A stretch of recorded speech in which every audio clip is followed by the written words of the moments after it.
Lately, I've been spending my days looking forward to any chance to come to this cafe bakery. I mean, literally every day asking if we can swing by. There's just something so idyllic about waking up early, buying fresh bread and pastries, adding a little cup of coffee or matcha, and having a wonderful spread to enjoy. For me, there's a sense of warmth and wonder in being able to sit in a space where you're completely free to be with your thoughts, to be yourself, though not all of us want that. And you're not alone in any sense. You're free to find yourself people watching, pastry eating, reading. What's not to like about that?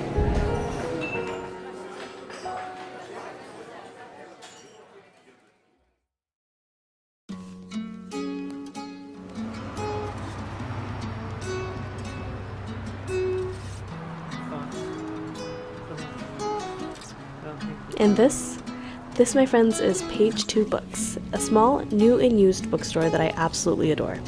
I used to work at a library in the area and never knew it existed, so when we first walked in recently, I was overwhelmed with how comforted I felt. How much the wooden shelves and turquoise walls, the kids' books, and the little trinkets made me feel like I was little again. Excited to explore a new favorite place and how it's become such a favorite. I'd find any excuse to walk by if I'm in the neighborhood, especially alongside a trip to a cafe, or the farmer's market, or the bakery. I'd go, if not to buy a book, then to just simply peruse the shelves and lose myself in the prospect of more wonder.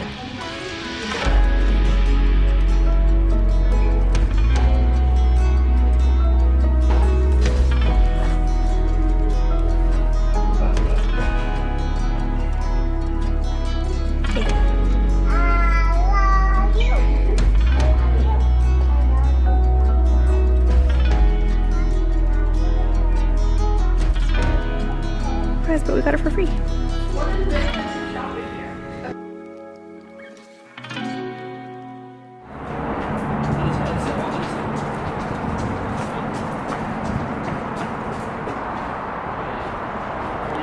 So we're at Half Price Bookstore. We just came from another used and new bookstore, but I'm looking for weird girl lit because for the first time ever, some of the girls in my book club just found out about the genre. So this month we're surprising everybody with a weird lit book, and I'm just looking for some copies that might interest others.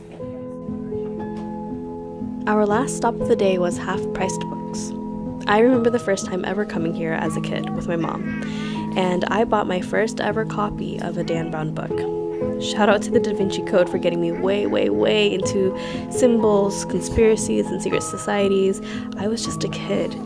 It was a mass paperback book that was meant to fit in pockets, and there's literally no pocket that had ever fit that thing, but now I love coming here anyways, because whenever I do find a book, whether it's new or used, old or recently published, it's as if I've stumbled upon a treasure. Whether it's from someone's personal collection, a library, or a school, it's the best feeling. So whenever we do come, I just spend my time and lose myself in the stacks.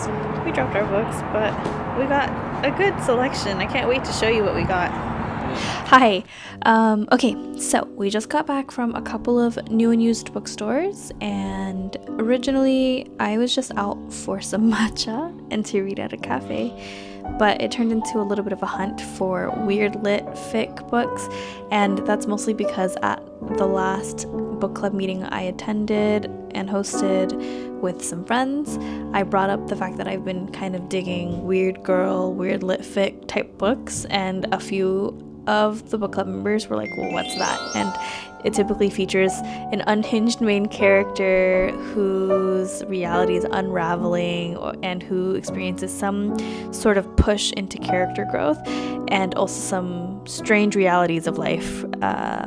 And it spans all sorts of different things. So it can feature fantasy and magical realism. It can feature historical fiction and whatnot. But really what ties it together is that sort of unhinged characteristic. All that being said, at the end of this month, for the next book club meeting, I'm hoping to gift some of our book club members books that fall into this category. And so we picked some books up, and it was a pretty good day at the bookstore for finding things. So I just want to share what we got. And so the first book is called Molly by Blake Butler. And this, I will preface this with a trigger warning. It is about someone who takes their own life. And so it's not a light read by any means.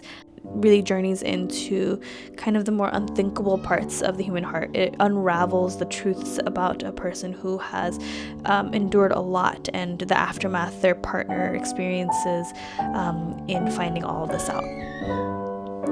The next book is called Lapvana. This definitely, I think, has received quite a bit of praise as well and is pretty popular online.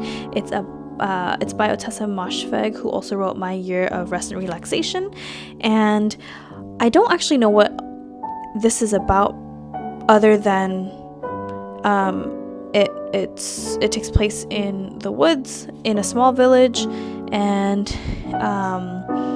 tests like a community's faith, and it's kind of dark, and that's all I know about it. So I can't really give you much about the plot, but if you're interested, you can look more into it. The next book is not a weird lit book, but just a book for us to have in our library. It's called The Invisible Library, and it is one of my favorite sort of genres. It weaves together fantasy, like magical elements, with a secret organization behind the scenes who is working across different not realms, but different parts of the world in ensuing chaos. And I love stuff like that, like anything that has to do with secret organizations, cults, and heists. Here for it. So excited about that. This next book is called In the Forests of Sere by Patricia A. McKillop. I think last week we picked up a few other books by her. She's an award-winning fantasy writer who recently passed away but has left behind so many books, and they all have these beautiful covers. Hopefully you can see, but I'm excited. I just started one of her books called Alphabet of Thorns, and I'll let you know as soon as I read more of her books what I might recommend and what I enjoyed about them. The next book is called Before We Were Innocent, and this book is definitely one of the more weird lit type books. It's about two friends who experience a shared loss one summer in their teenage years, and then fast forwarding into adulthood, they have to come back together to do something and help each other, and trying to work against the odds when they may be the ones who are seen as guilty for that loss. So I'm excited about that. I will probably re-gift it as a part of the book club gifting at the end of the month. This is a graphic novel. It's Macbeth in graphic novel form. In high school, I really loved Macbeth, trying to get my husband to read more Shakespeare, or no, I'm not, but he seemed interested. He said he would read it if it was in graphic novel form, so here you go. And he found this, so that's pretty cool. Another graphic novel is Monstrous. We are both fans of the art style. It just looks really beautiful. It's about magic and darkness, and I think it's post-apocalyptic, so that'll be exciting. We got the first volume just to see if we like the story, and if so, we'll look more into it thereafter. The last book from Half Price Bookstores was Son of Blood and Ruin by Marielle Laris, right here. And it is a Fairy Loot exclusive edition. So we don't have anything from Fairy Loot. We are not signed up for their subscription. But this comes with, it's signed. It comes with a letter from the author, special inside cover, and special dust jacket, as well as like without the dust jacket, it has this beautiful gold embossing. That's the last book from there. And then I got 2 other books from another used bookstore that will also be part of the giveaway. And one is Ghost Walk by Rebecca Stott. Again, it features some shadowy organizations and mysterious deaths and conspiracy, so I'm here for it. I'll definitely read this soon. But it takes place in the 1700s in Cambridge, in London. So very excited for that. And this is the last book, and it's called A Certain Hunger by Chelsea G. Summers. This is definitely weird girl-lific, and it is, it features, how do I put this in 3 words? Food, murder, and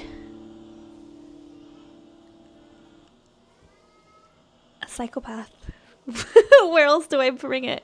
I have a copy myself, so I'm excited to gift this to someone and see how they enjoy it too. And when I do get to reading it, I will share my thoughts with you. But thanks for tagging along. I'm really excited to just share more about life lately and record memories and my book journey and whatnot. I'm feeling a lot more myself with the presence of books, and it's been great. All right, have a good day. Bye.